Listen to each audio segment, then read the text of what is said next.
Bhad Bhabie talks viral success, Kodak black rumors and using haters as inspiration. Manhattan's financial district typically harbors a do not disturb roar.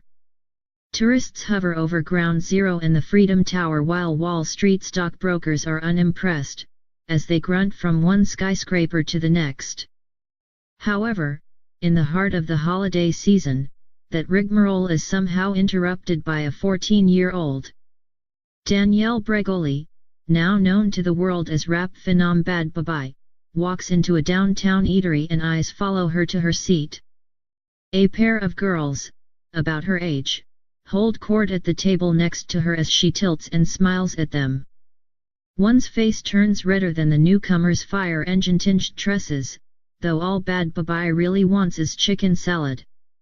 "I don't like chicken salad with too much in it," she declares, scrolling through the restaurant menu she loaded on her phone with her claw-like nails. The menu finally arrives, but she's already made her decision: chicken salad it is. One of the admirers adjacent to her walks up and says, "You look familiar, can I have a selfie?" Her reputation would have anyone believe she would flip a table at her peer and then steal her mother's car, but instead, Bregoli politely replies, "I would, but I'm in an interview right now. Thanks."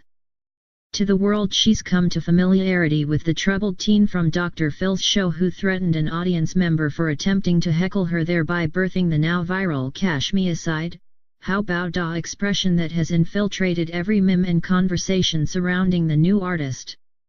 It was cheeky at first, though now a point of consternation, considering Bregoli's success has eclipsed even her follow-up episode on Dr. Phil where she advises that she gave his career a boost with her appearance.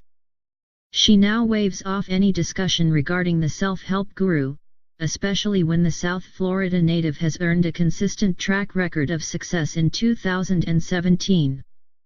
Raised in Boynton Beach, Florida, Bregoli didn't have the most idyllic upbringing. She details some childhood trauma in her latest video for Mama Don't Worry, Still Ain't Dirty, though per her mother Barbara Ann Bregoli, her daughter turned a dangerous corner when she got sick.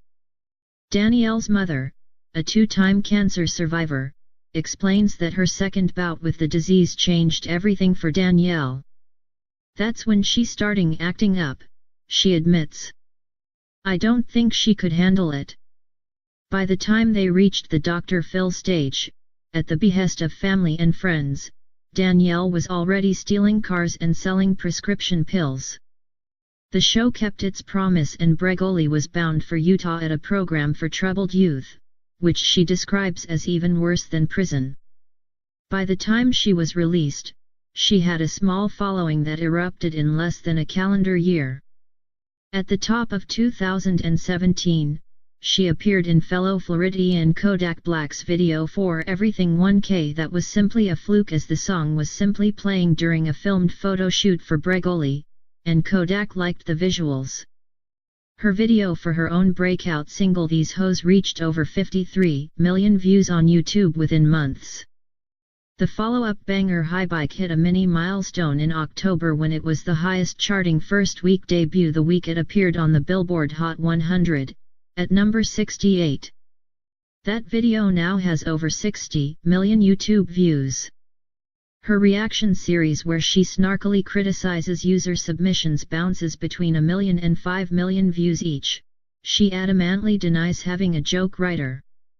These are not numbers pumped from a random reality TV/internet moment that somehow went viral. This isn't William Hung awkwardly swaying to Livin' La Vida Loca on American Idol. This isn't Daniel on Snapchat. This is a teenager who, like many young artists of her ilk, found a way out of terrible conditions with dumb luck that translates into talent despite what many may make of her seemingly self-imposed saga of hater-filled fame. And like so many before her, rapping found Danielle before Danielle found rapping. Though raised on hip-hop, the concept of pursuing it never appeared within reach until now. It's not the only goal for the teenager, but certainly her first stop on the road to superstardom, Danielle inked a record deal with Atlantic Records in September. Billboard sat down with Bhabie for a candid interview about her career thus far and where she plans to go from here. So on a scale from aggravated assault to first-degree murder, how angry do you get when people still yell, "Cash me aside, how about da? They're giving me the death penalty without a last meal. Just giving me dirty water." Laughs. Do you find it weird having fans who are so much older than you are? No, I mean, I've had anywhere from 2-year-olds knowing who I am to 91-year-olds. I guess at this point it would be lazy to ask about your haters. It's just like, whatever. I really don't care. I mean, I knew there were haters, I just didn't know there were ridiculous haters. I'm just kind of taking what I get and making the best out of it, honestly. You have some bangers out, but do you feel like you had to go the extra mile to prove yourself given how you entered music? Yeah, because I always told myself, no matter where I was in life, I'm not gonna end up like other people. I'm always gonna do my own thing. I wanna be something whether I'm 19 years old working at a pet store or I'm 19 years old with a #1 record. I wanna be the biggest I can be to my crowd, no matter what my crowd is. I've always been the popular one in my school, in my town. Everyone always knew who I was. Do you feel like the Dr. Phil situation helped or hindered your progress in music? It helped. Would you have pursued music without it? Nope. I mean, I always rapped, but not my lyrics. I always knew every song word by word. So that's how that happened. What was it like coming up for you in Boynton Beach? My house was on the west side of Boynton on the other side of Route 95, but all my friends and my school were on the east side of Boynton. From the age of like 12, I never really slept at home. I was on the east side of Boynton where the bad things happen. How old were you when you first learned to drive? Ever since I was younger, I was fascinated by cars and driving. The first time I actually drove a car, I was 12 years old. I was with my friend and one of these dudes her dad knew. We were coming from Lake Worth going to Boynton and he was like, "Do you wanna drive?" I said, "Sure." So I did it, and I was good. I automatically knew what I was doing. The second time I drove, I stole my mom's car. Laughs. With the keys or you boosted it? I took her keys. I said, "Mom, I have to get something from the car." Waves goodbye. I took off. Didn't you try and boost a car from one of Dr. Phil's people? I didn't boost it, I took it. That lady's keys were on my dresser. I was gone. She worked there? A makeup artist. Where did you even go? Oh, all over. I made a couple stops, and then I got bored. So I started driving in circles around Boynton. Laughs. When you can legally drive, what car do you plan on getting?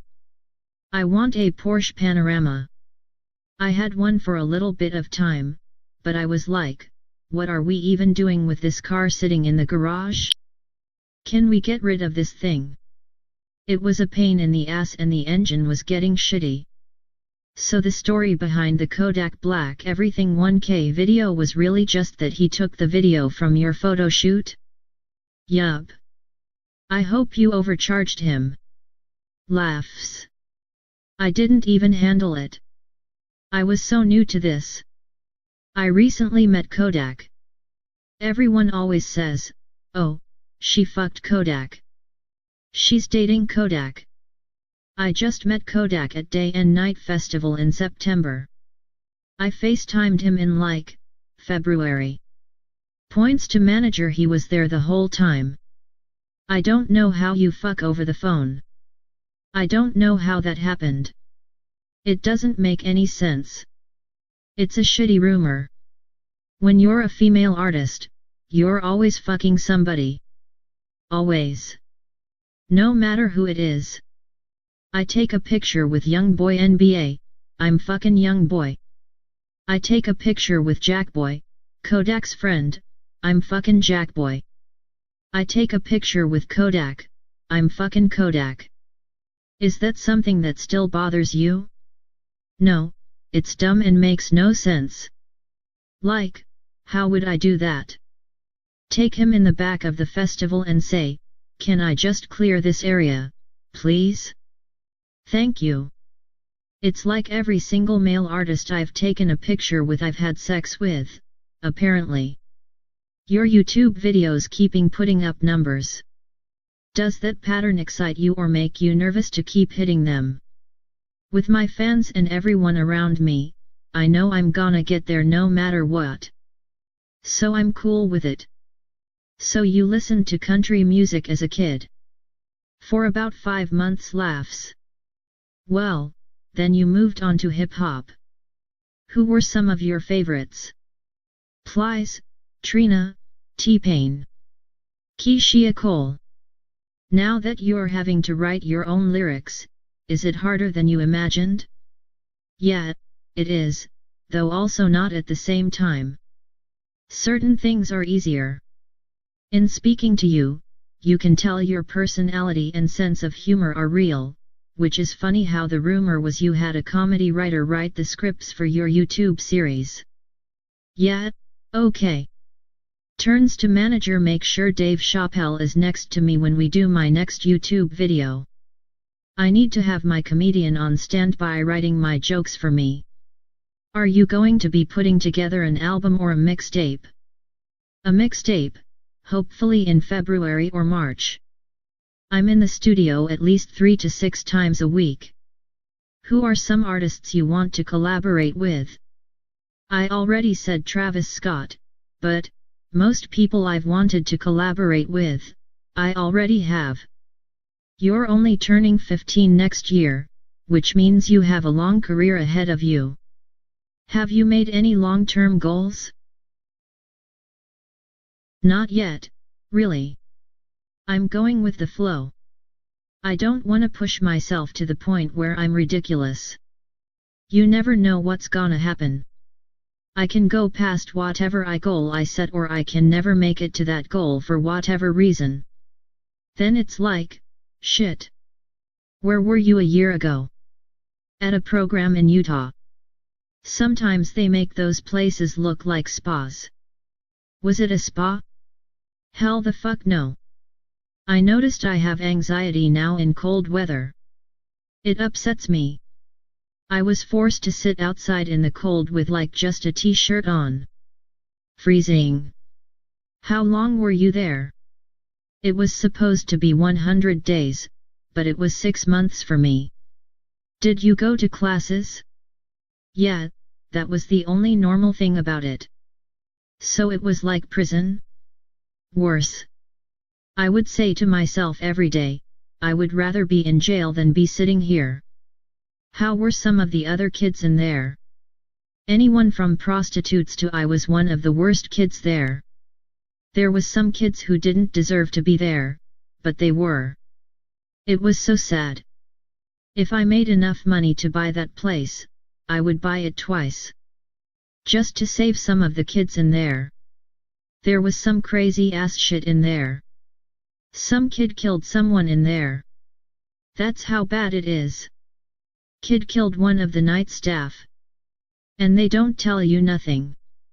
There are 2 places there, where you start off and where you end. The kids who were starting off, they sent them upstairs and told us, oh, they just have to stay here. We were like, what the fuck? A day later we find out this guy dies. And he was actually one of the staff that gave a fuck. Was the kid who killed him already a murderer? No, they said he so-called drank bleach. If he drank bleach he wouldn't be able to pick up anything to kill someone. On to happier things. What has been your biggest purchase since signing with Atlantic? I don't really buy things. I just spend on my nails. My nails are always done. I've always had them done, though. So if you weren't here doing this, where do you think you would be? At home. Starting trouble.